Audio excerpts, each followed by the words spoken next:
ঠাকুর মা স্বামীজিকে প্রণাম জানিয়ে শুরু করছি আমাদের প্রশ্নোত্তরে। স্বামী সোমেশ্বরানন্দ মহারাজের কাছে প্রশ্ন ছিল, আমি অনেক চেষ্টা করেও শান্ত থাকতে পারি না এক সময়, কিভাবে নানা রকম লোকের সাথেও মন একই রকম শান্ত রাখতে পারবো?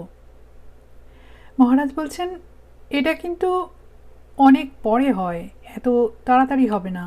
আপনি লেখেননি যে কী ধরনের চেষ্টা করছেন। আমাদের প্রতিদিন সকালে যে অনুশীলন দেওয়া হয় সেটা করছেন কি? এই অনুশীলনগুলি করুন।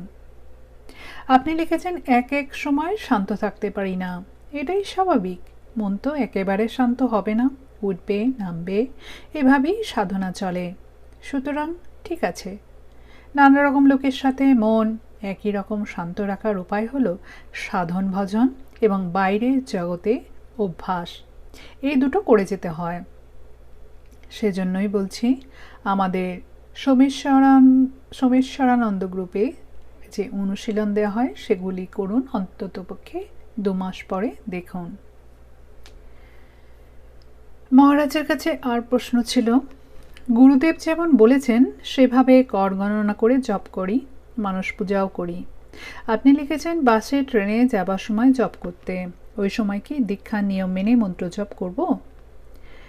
মহারাজ বলছেন, না, সে সময় তা করতে হবে না, শুধু মনে মনে জপ করে যান।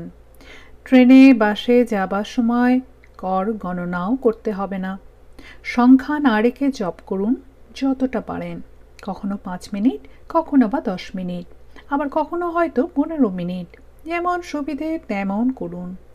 মানস পূজা ইত্যাদি না করে সরাসরি জপ করুন। কিন্তু বাড়িতে সকাল সন্ধ্যা বসে সাধনা করার সময় সব কিছু করুন গুরুদেব যেমন বলেছেন।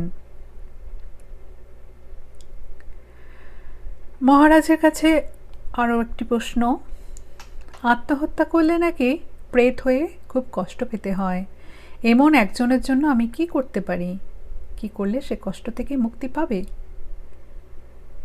মহারাজ জানাচ্ছেন, সম্ভব হলে গয়ায় গিয়ে শ্রাদ্ধ করা, আর রোজ বা সপ্তাহে 2 দিন অন্তত 5-10 মিনিটের জন্য ঈশ্বরের কাছে প্রার্থনা করা, ওই ব্যক্তির আত্মার শান্তি কামনা করে।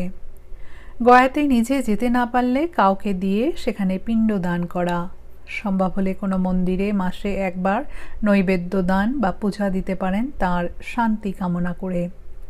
বড় পুজো নয়, খুব ছোট করে পুজো দিলেও হবে। বাড়িতে কিছুক্ষণ জপ করা তার আত্মার শান্তির জন্য। উপরে বলা সবকটি যে করতে হবে তা নয়, যেটুকু সম্ভব হবে করুন। মহারাজের কাছে প্রশ্ন, শক্তি কি ব্রহ্মে আছে? কারণ ব্রহ্ম তো অচল অটল, আর যদি থাকে তাহলে ব্রহ্ম কি নিত্য শুদ্ধ থাকতে পারে? মহারাজ বলছেন, অদ্বৈতবাদের এক ধারা এই প্রশ্ন তুলেছে। একটা উপমার সাহায্যে উত্তর দিই। একটা চুম্বক দেখলে বোঝা যায় না যে এর মধ্যে শক্তি রয়েছে, কিন্তু তার সামনে লোহার ছোট ছোট টুকরো রাখলে সেগুলি আকর্ষিত হয়। এভাবে চুম্বকের শক্তি অদৃশ্য থেকেও বোধগম্য হয়ে ওঠে। চৌম্বক শক্তি চুম্বক থেকে আলাদা নয়, শক্তিটা চুম্বকেরই, কিন্তু লোহার টুকরো না থাকলে সেটা বোঝা যায় না। এরকম জগৎ থাকলে ব্রহ্মের শক্তিকে অনুভব করা যায়, জগৎ না থাকলে এই অনুভব হয় না। ধ্যানে মন একেবারে শান্ত হয়ে গেলে জগৎকে অনুভব করা যায় না। অনুভূতির চরমে তাই উপলব্ধি হয় যে শক্তি নেই।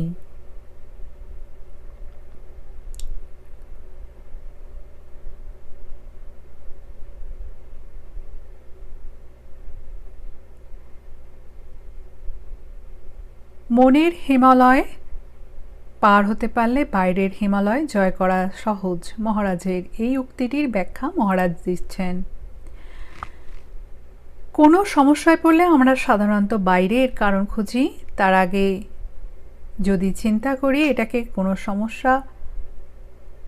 কেন সমস্যা মনে করছি, তবে উপকৃত হব। সবসময় রিঅ্যাক্টিভ না হয়ে প্রোঅ্যাক্টিভ হতে পারবো। যেমন বাইরে যেতে হবে কিন্তু বৃষ্টি হওয়ার সমস্যায় পড়েছি, এখন বৃষ্টিকে দোষ না দিয়ে যদি চিন্তা করি বৃষ্টিতে যেতে আপত্তি কী, তাহলে বুঝবো যে মূল সমস্যা মনে। ছাতা বা রেইনকোট ব্যবহার করে আমি নিজেই তো সমস্যা মেটাতে পারি, বাইরের প্রকৃতির উপর নির্ভর না করে।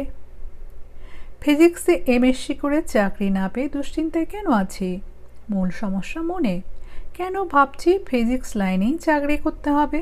বাড়িতে কেমিস্ট্রি বা ইংরেজি পড়াতে পারি, কাগজে বা পত্রিকায় বিজ্ঞানের প্রবন্ধ লেখা যায়, ইউটিউবে বাংলা ভাষায় সহজভাবে কোনো বিষয়ে ভিডিও দিতে পারি নাকি?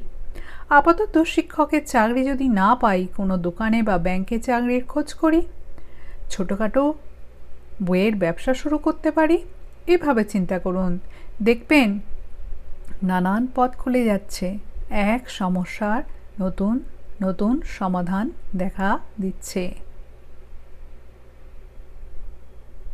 মহারাজের কাছে প্রশ্ন, মিশনের দীক্ষিত, আমি ব্রাহ্মণ নই, দুর্গাপূজা এবং হোমের প্রশিক্ষণ নিয়ে আমি মহিলা হয়ে করতে পারি কি?